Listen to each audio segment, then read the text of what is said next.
what you hate, what you can't stand, what you want to walk out of, what you want to give up on. There is somebody out there that would die to be in your position. And so here's what I need you to ask yourself. Is this problem an issue or is it an opportunity? Some of you, all you've been waiting for your whole life was an opportunity. What if losing your job was the opportunity? What if the divorce is an opportunity? What if the bankruptcy is an opportunity? What if the one you loved was an opportunity for you to reconnect with somebody and forgive them? I need you to see the bigger picture. I need you to have a little gratitude. You need to learn how to smile. You need to work out. I know you hate the gym. I know you hate to lift weights. I know you hate cardio. I know you don't like drinking water. I know you don't like taking care of your temple. You think it's the hardest thing to do in the world to commit. But there is somebody who's in the grave today, and if they had another opportunity to live, they would enthusiastically, with great confidence and courage and consistency, do what you hate just to live a little longer. Find the positive. See the bigger picture. Guard your gratitude. The trial, the tribulation, the adversity, the giant is not your assassin. The giant is your opportunity. Are you going to complain in the face of conflict, or are you going to seize the opportunity? I don't care what it is that you're trying to achieve, what you're trying to accomplish, what you're trying to give, how you're trying to evolve, what you are looking to become. Everything rises and falls on your perspective.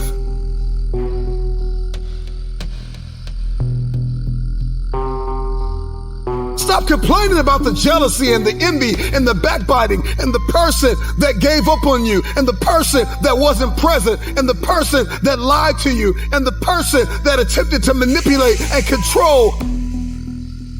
I'm not weary, I'm wiser.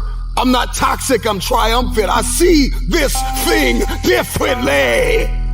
This season that you've entered into did not come to break you.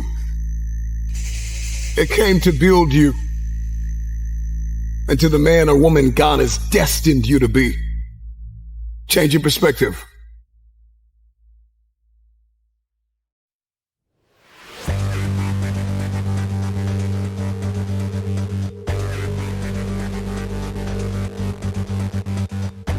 Get back up. So from this day forward, 365 days together. No, we can't do it alone, but together we can. Together we can motivate this country. We can motivate this world. Let's love our brothers and sisters. Let's feed the poor. Let's show the world what a true king and queen is. Together we will rise, together we will fight. And if God says, together we will fall. Let's be phenomenal today, kings and queens. This was only the beginning. Because this life is not done with you. Your dream is not done with you. Mistakes turn us all into winners. Mistakes turn us all into perfections. There's gonna be days when it seems like it will never happen. The dream will never manifest. The money will never come. The cars will never come. But you gotta fight for something more than material. You gotta fight for the baby that lays in your soul, that burns your chest. Because if you don't feel this fire, then it's not a dream.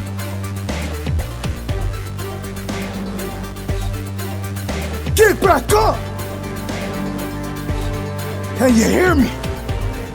I said get back up. Because this life is not done with you. Your dream is not done with you.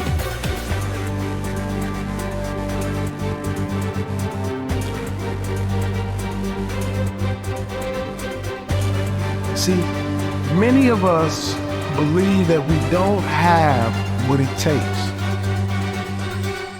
You have multi-million-dollar potential inside of you, and you don't need a dollar to obtain it. It's all inside of you.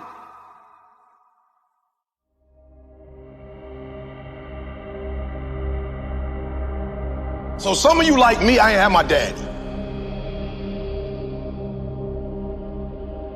Right, I'm from Chicago, South Side. I ain't had my father in my life. I don't know who my grandfather is. My mom got pregnant with me at 17 years old. I didn't have the people in my life that were supposed to be in my life, so I made some stupid decisions, dropped out of high school, homeless, living in abandoned buildings, eating out of trash can. I promise you, if a speaker came, I was like some of y'all, I wasn't saying nothing, but guess what happened? Guess what happened? Yup, one day I got a why. I got married, I had a son, and everything changed for me. That's why I'm asking you, who do you love? So when people ask me, E.T., why you get up at 3 o'clock in the morning? Why you putting videos up every day at 3 o'clock in the morning on Instagram? Number one, because I want to be the best that ever done it. Like, I honor my craft. I want Dr. Martin Luther King to look at me and go, that's it, kid. I want Malcolm X to look at me and go, that's it, kid. Just like you got the Hall of Fame in basketball, I want to be the Hall of Fame in speaking. I want all the greats to look at me and go, that's it right there. Number one, I'm competing against everybody else in the world. I'm not mad at them. I'm not against them. But when you number one, you don't have to negotiate with your check. I remember when I was like number 25 or something, they would be like, okay, you got to fly here, you got to fly. Now I tell people how I fly.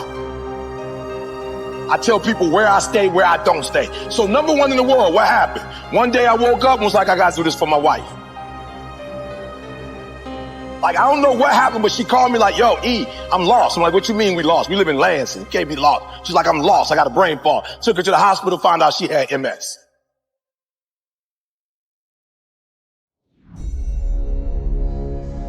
The doctor was like, look, this is the one thing we could tell you. Stress caused MS. I told my girl, you will never work again. My son, I didn't go to college. When you finish high school and go to Michigan State, I'm cashing you out. I found out I had a gift. I started thinking about what my mom need, what my sisters need, and a lot of y'all, you selfish, flat out. How many of you in this room? Some of y'all, you good. You don't make it to the league, you tight work. That ain't all y'all. How many of y'all, your mama really need you to go to the league? Let me see your hand. Hands down, I'm gonna say it again. How many of y'all need to move your mama out that neighborhood and y'all need to put your mama in another neighborhood and the league is how you gonna get there? Let me see your hand. So what I'm trying to tell you is, while you playing, it might be some cats in the league who really are going, or who do come from privilege, and you like thinking you them. I promise you, I ain't stupid.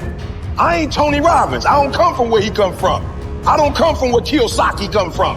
I don't come from where Zig came from. My mama barely finished Dunbar. I'm from the south side of Chicago. I ain't had no safety net. You acting like if you don't make it to the NBA, you got like some second opportunity that's gonna pay you $100 million. How many of y'all in the room right now, your mama got a safety net? So, other than you making it to the league, you got another way where you about to make $100 million. Let me see your hand real quick. For real, because that's what you acting like. Now, if your parents got that, hey, you good. But some of you, your mama ain't got that. So when you hoop from now on, I don't want you to see basketball. I want you to see your mama getting out the hood. So every time you get your handle straight, your mama is that closer to doing what? Every time you get your character straight, you heard what the man said. He said if they got to choose between the two of y'all, they not choosing the snotty-nosed dude who think he everything, who don't speak to people. You know, when they always pick me, I always ask, why y'all pick me and not the other speakers? They say, because you easiest to work with.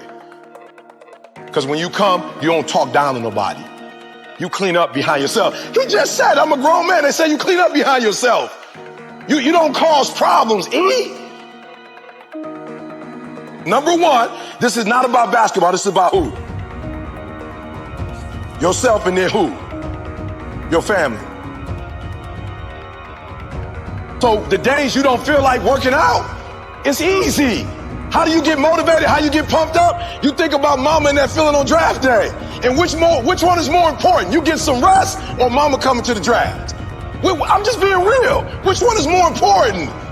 So somebody locking you down, you trying to score and they locking you down. Like in your mind, you got to go, uh-oh, this ain't just about me getting locked down. This is about mama not having what? This mama not having what?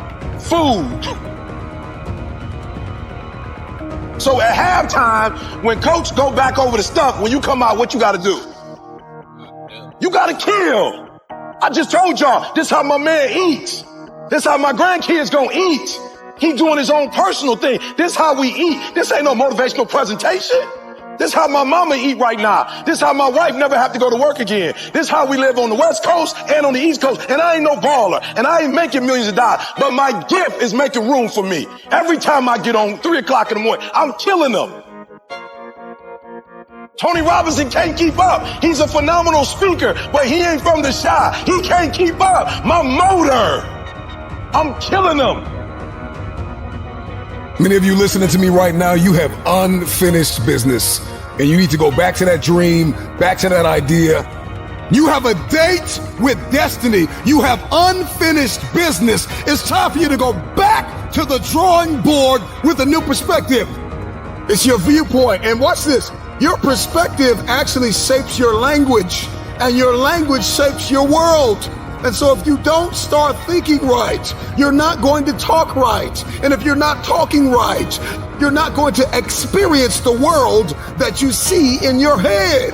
I don't know who God has called you to become, but what I can tell you is if you keep seeing it the way you have seen it, you will never become it. Everybody wants next level. Everybody wants wealth and influence, and everybody wants to be this esoteric novelty. But listen to me, you will never experience any of this showing up in your next season with the same viewpoint.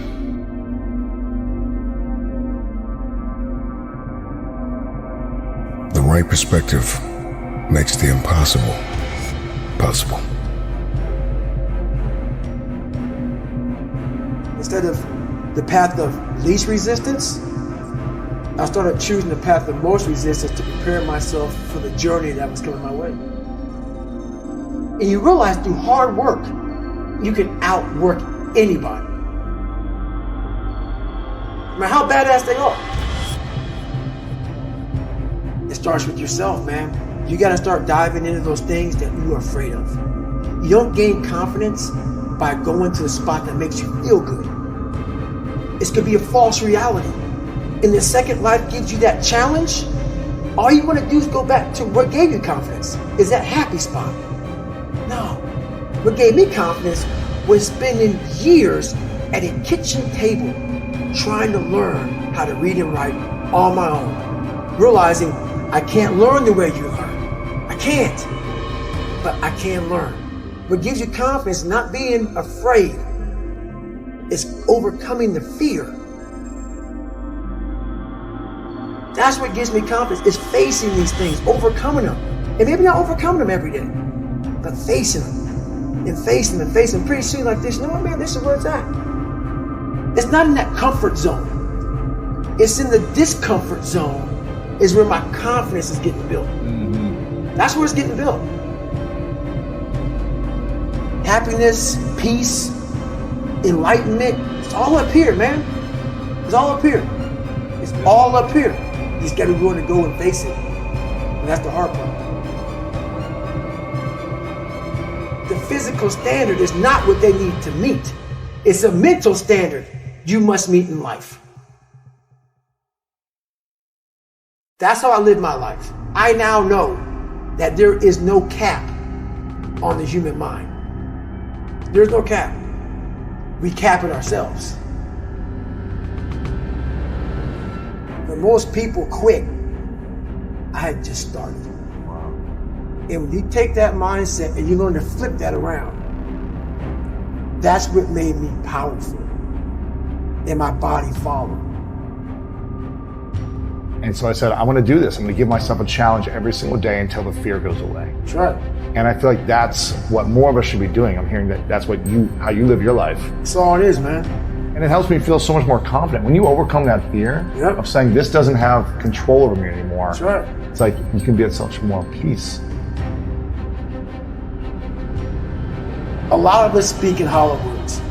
I used to speak in hollow words. I don't do it anymore. Everything that comes out of my mouth has substance. It's real. We all have these feelings in our bodies, in our minds, in our souls.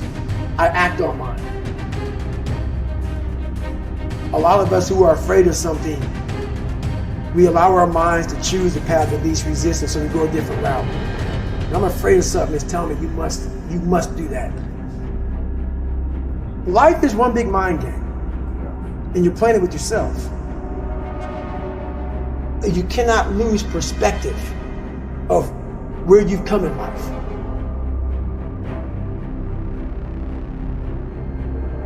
I'm trying to give people a different thought process of life, where failure, hell, disappointment, discomfort is a great learning tool. And many people don't understand that, but it's these few moments in life that you have. Like for me, I always talk about it. Rocky 1, round 14. That 2-minute and 13-second clip of Rocky getting up when Apollo knocked him down. That one clip, when I was going through a very bad time in my life, I saw what I wanted to be. And it wasn't a guy that won. It wasn't a guy that won everything he did. It was a guy that kept getting up after being knocked down. So I realized if that 2 minutes and 13 seconds changed my life, that's all it was.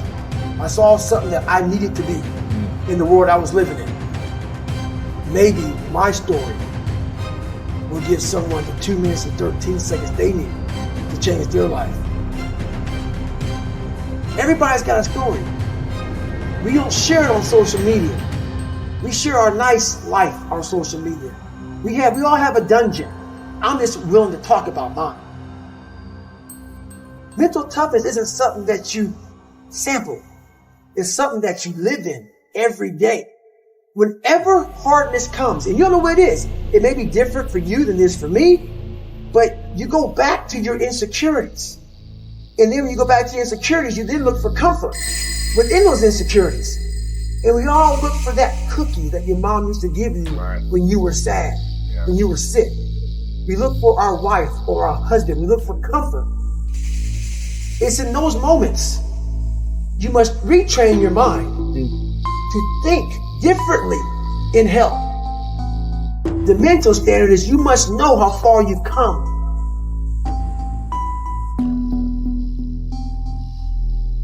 I walk in a room now and I know the hours and years and decades I put into David Goggins. That's something, it's not on the wall. It's not a trophy on the wall. It's not a medal on your neck. I don't care how you perceive David Goggins, because through my journey, I figured out the one piece I was missing. I thought it was cars. I thought it was women. I thought it was money. I thought it was everything. The one piece I was missing was me having the courage to face myself. Where I got my work ethic from was the hours I had to spend learning this. When you sit down and you're not smart, and you have a disability, and you still want to be at the top of your class, I didn't want to just get by. When I realized that I can learn through hard work, and I can beat the valedictorian in school, but I got put in 10 hours more a day than he does. You know what kind of strength comes from that? When you're sitting down, that guy that valedictorian studied for an hour, and you know I caught you. I have the work ethic to catch you. That's where David Goggins got really invented. Was at a kitchen table with 20 spiral notebooks that were empty, and then they were full. And when you can go through that, I still have them in my storage unit. You go through these spiral notebooks of your life, and you realize this is how I learned. This is unbelievable. It wasn't until I got real sick and my life got real quiet. I went from running 205 miles in 39 hours till I couldn't get out of bed. My life was taken from me. And that's when I realized I hadn't taken time to think about what I'd done in my life. I'd done all these things, but there was no finish line. I finished a race of life and I wouldn't even receive my medal. I'd go on. I'd get in the car and I'd go. When I started figuring out life, that I was leaving so much in the tank. Once I realized, my God, man, I was this dumb, fat kid being bullied, and now I'm a 180-pound person, lost 106 pounds in less than 3 months. Learn to read, learn to do this, learn to do that. I was like, I need more. I was fueling my mind with everything. And I never took time to say, my God, you came from this hell, then you're here. I had come 8,000 miles from where I started. But if you never know that, you're still in a $7 a month place. So it's that quiet place. It's that place by yourself. It's those hours and years and decades by yourself in the grip of life. When life has you by the throat and choking you out, and you're sitting there calm because you're trying to figure it out. You're not panicking. You're not quitting. You're not throwing in the towel. You're saying there's a way around this. And when you figure it out, when life has you gripped in a vice, and you can figure that out, that's when you overcome. That's when you overcome. The journey getting there was harder than going through it. You know? So that's the whole thing about life, man. It's that journey that makes you who you are.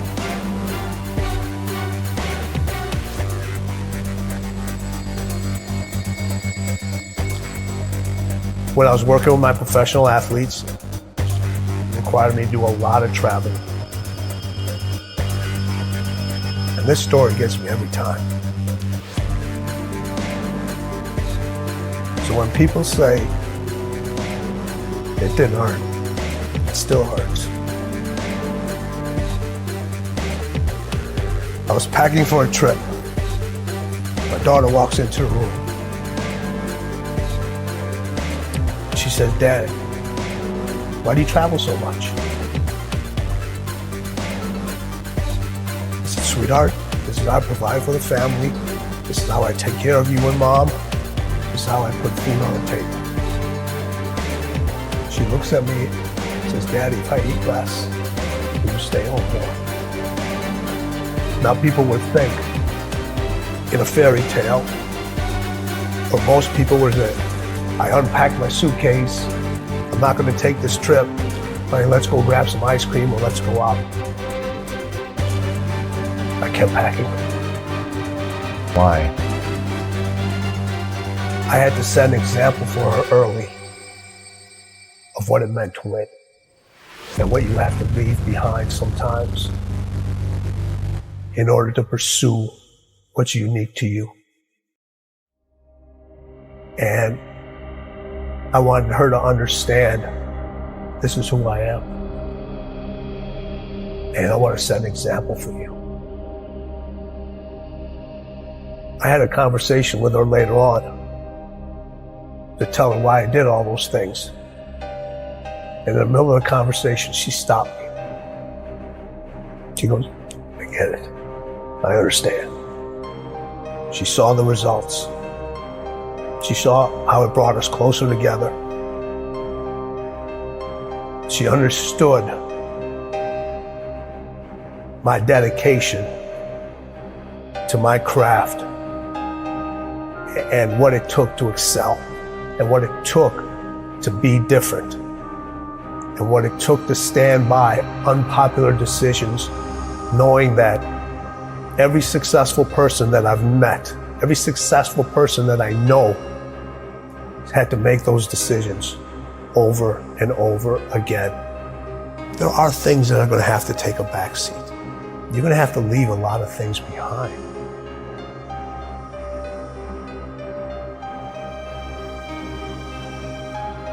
The hardest thing with Kobe was getting him to stop. Yeah, okay, take a break, rest. Yes. Take the day off. That was the most challenging thing with him, because over all the years that he had his success, it was about go, go, go. And then when I came on, I was the complete icicle. I got to get you to stop. His 3 a.m. workouts, they're crazy. You know, having to keep the Staples Center open later because he wasn't happy the way he performed at that game. And I would not leave till he would leave. Really? Yeah, so we would be in the arena sometimes 2, 3 o'clock in the morning. Shut up. All the lights are turned off except on the court, and we just keep going, What is the mindset of winning? They both had that.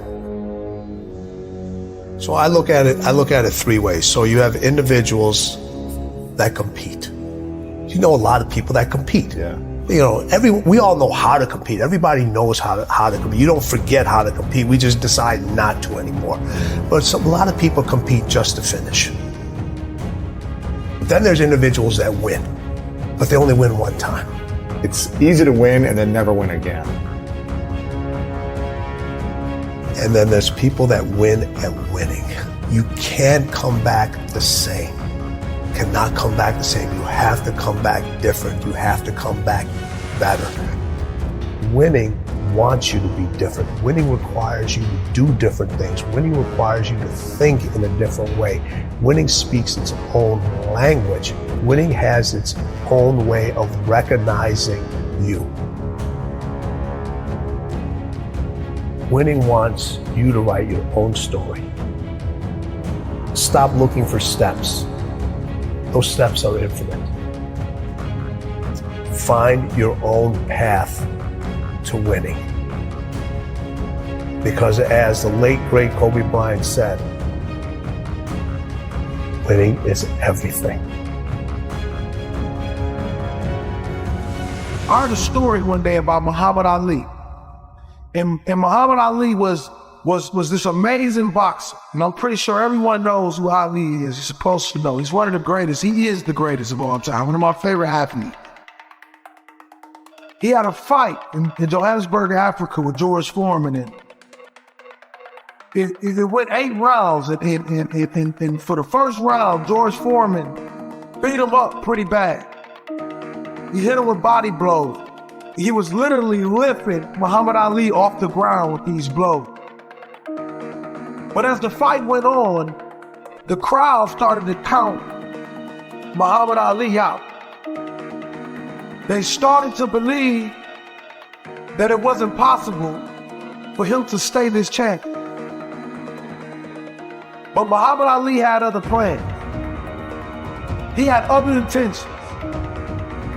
Around the 8th round, when Muhammad Ali thought he was weak and he was getting ready to fall and he was tired, a champion came out. A true champion came out. And he told himself, I'm not going to lose this belt. I worked too hard to lose this belt. And I want you guys to look at yourself in the mirror and tell yourself, I worked too hard to lose this battle of life. I came too far to quit now. We all had those situations where we had to get back up. We had to dig down deep and find that warrior that lives inside of us all. And we had to use that warrior to get back up. Can you hear me? I said get back up.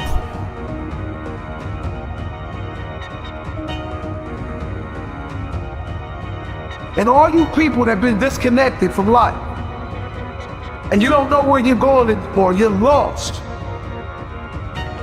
you can't see the other side. Go back to the child that you used to be. Remember the greatness that you had inside of you. And we're going to pick that crown off the ground and we're going to put it back on your head today. It's time for us to start living our dreams. and chasing it with relentless effort. It's time for us to start being phenomenal. It's time for us to bring unity back into this earth. We're going to do this together. We're going to change the world. Not just spark it. We're going to change the world. And we're going to rise together. We're chasing greatness. We're throwing average in the garbage can, and we're awakening the greatness that lies inside of us. Because as I say all the time, we are all a walking $1 million check. But it's up to you to sign the check if you want to cash it. We will fight, we will claw together. And we all have special pieces that if we bring together, we can never be stopped. We're going to speak for the underdogs. We're going to speak for the people who have no voice. It's time to rise. It's time to live. It's time to get what we deserve. If you don't get up when the count is at 9, you don't want it enough. It's time to stop listening to the outdated version and living in the now version. Your story is your story. Your journey is your journey, and it's always going to be different. Go to where there's no path and leave a trail. Let's be phenomenal. One is okay, but a nation is unstoppable. Keep being inspirational. Keep being beautiful. Keep being driven. Keep fighting for your dreams.